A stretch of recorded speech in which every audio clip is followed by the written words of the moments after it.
Olá pessoal, um prazer mais uma vez estar aqui com vocês. Amanhã é um dia importante, dia 30 de outubro, nós teremos eleições para presidente da República e para governador do estado em alguns estados da federação, onde vai se realizar o segundo turno.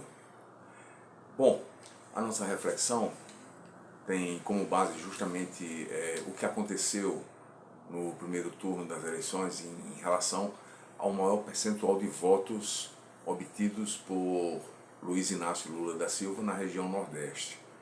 E por que isso acontece? Bom, muitas análises surgiram, muitas reflexões surgiram em relação ao fato de que o Nordeste tem maior pobreza, de que o Nordeste sempre foi uma região desprezada e assim por diante. Bom, infelizmente a gente não pode exigir de toda a população um entendimento mais amplo, porque requer um pouco, por exemplo, de uma análise até histórica, até econômica, em relação à nossa região como um todo. Primeiro, porque definir, a partir de uma invenção regional delimitada nessa área geográfica chamada Nordeste, é muito difícil, porque podemos dizer que existem vários Nordestes dentro do Nordeste.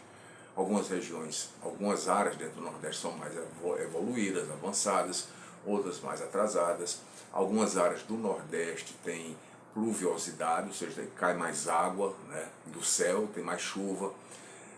Existe mais recursos hídricos. Outra área do Nordeste é mais seca. Então nós temos, podemos dizer assim, vários Nordestes dentro dessa região. Mas o que é que leva justamente o Nordeste a apelar por um candidato que historicamente diz que vai resolver os problemas da região, ou então não apenas ele, mas outros candidatos sempre utilizaram a plataforma de que o Nordeste é uma região que precisa ser atendida, e muitos também, podemos dizer assim, mesmo usando esse discurso, não conseguiram trazer reformas importantes para que, podemos dizer assim, alguns problemas cruciais fossem resolvidos, como por exemplo a falta de água em algumas regiões e o problema da seca. A seca não tem como ser resolvida porque se há baixa pluviosidade, se chove pouco, a única forma de se resolver não é a seca em si, não é um fenômeno da natureza, é criar abastecimento de água através de transposição ou construção de barragens ou poços artesianos em massa, etc. Bom, a questão é que, efetivamente, o Nordeste deu mais votos a um candidato que tem uma postura mais voltada, por exemplo, a proteger as classes menos favorecidas, essa região mais pobre. Mas convenhamos, historicamente o Nordeste sempre foi plataforma de campanha política, daqueles que dizem que o Nordeste precisa ser salvo, que o Nordeste precisa ser protegido, que o Nordeste isso, que o Nordeste aquilo. A questão é, nós somos os responsáveis pela nossa própria miséria, ou os governantes nos trataram de modo que nós somos a região mais antiga do país, porque o descobrimento surgiu aqui, ou os governantes de alguma forma criaram justamente o quê? Essa diferença entre Sul, Sudeste, Centro-Oeste e região Norte e região Nordeste, que são regiões, podemos dizer assim, onde há maior atraso, onde há baixo índice de desenvolvimento humano e assim por diante. A quem podemos atribuir? A governantes, a políticos, a nível nacional ou a nível local? Podemos atribuir também a responsabilidade à natureza.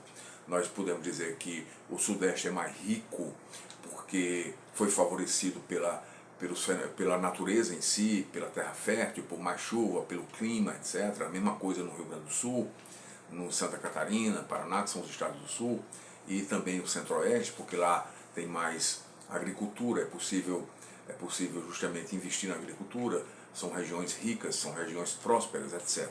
Tudo bem, os fatores naturais podem muito bem ter contribuído para o desenvolvimento dessas regiões, e nós temos ficado historicamente para trás, e os políticos terem tirado proveito dessa, vamos dizer assim, dessa nossa pobreza em termos. Mas se for a questão de recursos naturais, nós podemos dizer que existem áreas no Nordeste que são favorecidas por recursos naturais, mas são regiões atrasadas, como a região Norte também, de baixo índice de desenvolvimento humano. E por que isso acontece? Não é falta de recurso natural, é uma questão política. O centro da discussão e da reflexão que nós trazemos para vocês é propriamente esse. Não seria mais uma questão de ordem política local que promoveu o atraso do Nordeste, ainda fundado em resquícios do coronelismo, do mandonismo no interior dos estados, no interior da Bahia, no interior de Pernambuco, Paraíba, Ceará e Rio Grande do Norte?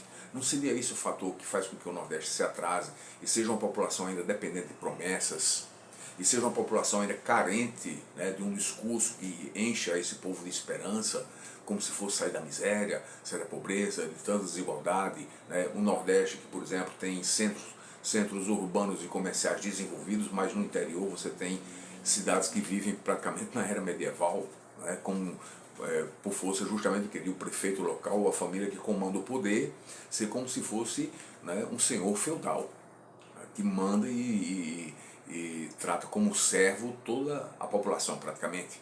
Então nós temos justamente isso do ponto de vista político, né? Então, por que nós temos que nos vangloriar também na nossa pobreza? O Nordeste tem uma lição de consciência política, o Nordeste fez isso, mas a questão é, nós temos consciência política para, por exemplo, mudar as forças políticas que nos oprimem aqui na região? Nós temos essa consciência política, né? E que consciência política levou justamente o que dá mais vantagem a Luiz Inácio, né, e não a Bolsonaro. Qual é a diferença entre os dois? Que tipo de postura nós temos em relação a isso? Não que eu esteja aqui defendendo Lula ou Bolsonaro, mas é uma reflexão que nós trazemos. Por que o Nordeste seria mais voltado justamente a um discurso que, mesmo que seja utópico, né, de fazer grandes mudanças, vamos dizer assim, de buscar desenvolver o Nordeste, trazer prosperidade para cá, quando na verdade essa prosperidade nunca chegou, né? A transposição das águas para regiões mais secas foi tardia e assim por diante. Então nós temos que refletir sobre isso. Talvez o sulista, o pessoal do Sudeste, o pessoal do Centro-Oeste não sejam responsáveis pelo nosso atraso, porque eles não vêm aqui tirar nossas riquezas. Eles não impedem que recursos da União sejam transferidos para, por exemplo, o Fundo de Desenvolvimento do Nordeste, para o fundo no caso, o fundo dos estados, né? O FPE, né? O Fundo de Participação dos Estados, que é uma transferência de recursos tributários que a União arrecada, passa para os estados e passa para os municípios. A União, inclusive, sustenta municípios minúsculos aqui, né? E municípios que estão nas mãos de grupos políticos, de famílias, há décadas, há séculos praticamente. Às vezes pode encontrar exemplos como esse no Nordeste. Então nós temos muita desigualdade, nós temos ainda muita pobreza, e ainda não acabou completamente o êxodo, que é um fenômeno histórico que sempre existiu no Brasil, né? Que é a saída de nordestinos para o sul, ou para o sudeste, ou para outra região. Antes era para o setor industrial de São Paulo, especialmente, depois foi para a construção de Brasília, alguns foram para o Rio de Janeiro, etc. Mas nós sabemos hoje que existe também, inclusive, um perfil diferente desses que são migrantes, que saem do Nordeste e vão para o Sudeste. Nós temos empreendedores nordestinos no Sudeste. Nós temos empresários nordestinos que saíram daqui e se tornaram justamente pessoas prósperas no Sudeste, perdão, né? São do Nordeste, foram para o Sudeste, ou foram para o Centro-Oeste, ou foram para a região Sul, né? E vivem de alguma forma, não dependente, por exemplo, do emprego, do salário mínimo, para fugir completamente da seca. Muitos foram, inclusive, em busca de uma condição melhor. A questão é, e por que essas pessoas não empreenderam na sua cidade? É limitação econômica? É mandonismo político? É interesse justamente de cercear a liberdade, né, a liberdade do indivíduo, inclusive a liberdade econômica? Pode ser isso também, porque nós temos exemplos pontuais em que isso é verificado. Que muitas vezes a possibilidade que as pessoas poderiam ter em maior número de prosperar através da sua própria iniciativa é cerceada por chefes políticos que não querem que as pessoas cresçam economicamente. Eu não vou nem analisar a questão da educação ou das limitações nesse sentido, porque nós podemos até afirmar que hoje em educação o Nordeste tem muitas opções em termos territoriais. Quase todos os estados nordestinos, inclusive no interior, têm alternativas de escolas de ensino superior também, né? Seja no nível, seja vamos dizer assim, no setor privado e no setor público. Mais pessoas estão fazendo curso superior, mais pessoas têm acesso à informação também, como o Brasil como um todo, e até em regiões mais pobres do que o Brasil, as pessoas têm acesso à informação através da rede mundial de computadores e assim por diante. Mas a questão é que o aspecto político ainda pesa muito. As pessoas se cercam justamente do poder político para impedir, inclusive, que haja prosperidade econômica. Não é... espero que não seja chocante para quem está me ouvindo agora, não é? E que não seja surpreendente, mas eu conheço regiões e conheço municípios em que é difícil prosperar. Por quê? Porque o comércio é comandado por uma determinada pessoa, ou um grupo de pessoas, em cidades, por exemplo, com 80, 90, até 100 mil habitantes. É como se fossem senhores feudais instalados ali, e eles colocam limites, né? Você só pode chegar até aqui. Isso não acontece em um município isoladamente, não. Acontece em muitos lugares do Nordeste. Então, eu sei que é um assunto complexo para se falar sobre isso, né? Mas essa questão do político, do mandonismo, do cerceamento à liberdade econômica, ainda existe, sim.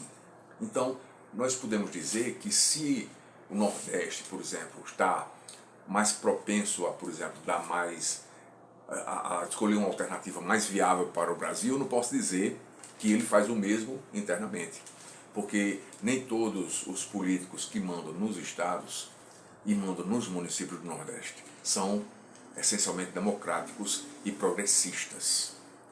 É porque no Brasil existe aquela ilusão do interiorano, daquele que vive fora de Brasília. Ele acredita que a mudança em Brasília vai mudar a sua vida local. Esse é um ledo engano. Então, antes da gente buscar, nós nordestinos buscarmos assim, nos orgulhar, né, de, entre aspas, decidir uma eleição nacional, por que nós não decidimos o nosso destino e, através justamente das mudanças que nós possamos fazer aqui, internamente na política, possamos de alguma forma criar mais oportunidades para mais pessoas, inclusive co-irmãos que aqui residem e que não precisem ir para outras regiões. Tá bom assim? Então vamos pensar nisso? Um forte abraço, desejo uma eleição em paz para todos e que vocês façam boas escolhas, né, de acordo com a consciência e a preferência ideológica de todos vocês. Um abraço e até lá.